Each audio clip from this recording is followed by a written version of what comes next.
Salut et bienvenue dans cette expression internétique qu'on peut mettre dans l'autre sens pour faire éthique interne. C'est une émission de Que vivent nos relations TV qui est associée à mon site être-humain.net. Et le thème aujourd'hui, c'est un petit recadrage comme j'en fais parfois sur la différence qu'il y a entre réagir et décider. Alors j'avais déjà fait une vidéo vraiment sur la différence entre agir et réagir. Donc ça va vraiment dans le même sens, mais c'est juste quelque chose de très court et de très précis que je veux pointer aujourd'hui.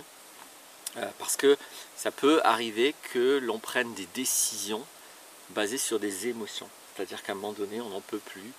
Donc soit il y a des choses qui nous mettent trop en colère, soit il y a des choses qui nous rendent trop tristes, soit il y a des choses qui nous font trop peur, ou des situations où on culpabilise trop, où on a trop honte, des situations où on se sent trop dévalorisé, où on se sent trop nul, etc.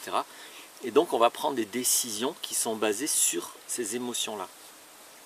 Ça s'appelle réagir en fait, ça n'est absolument pas une décision.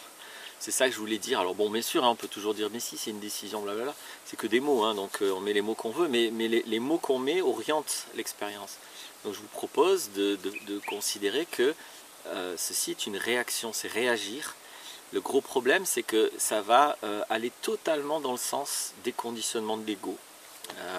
Et on va tourner en rond indéfiniment quand on prend des décisions, donc des fausses décisions basées sur les émotions. Dans tous les cas, c'est une démarche qui est incohérente parce que, comme je l'ai dit dans de nombreuses vidéos et comme vous pouvez vous le démontrer à vous-même si vous faites une échelle émotionnelle, les émotions parlent exclusivement de notre intériorité. Elles n'ont rien à voir avec l'extérieur, à part qu'elles sont déclenchées par un extérieur, mais qu'en plus on déforme souvent pour en arriver à avoir des émotions. Donc les émotions ne sont absolument pas une référence à l'égard de l'extérieur. Donc prendre une décision à l'égard de l'extérieur, peut-être j'aurais dû préciser ça quand même, prendre une décision à l'égard de l'extérieur basée sur des émotions, c'est toujours une démarche incohérente et au point où j'ai envie de dire ça c'est pas une décision, ça c'est que de la réaction qui va vous enfermer dans vos schémas de répétition. Alors bien sûr, là où ça peut être pertinent de prendre les émotions comme référence, c'est pour prendre des décisions à l'égard de votre transformation intérieure, ça oui, voilà, ça oui.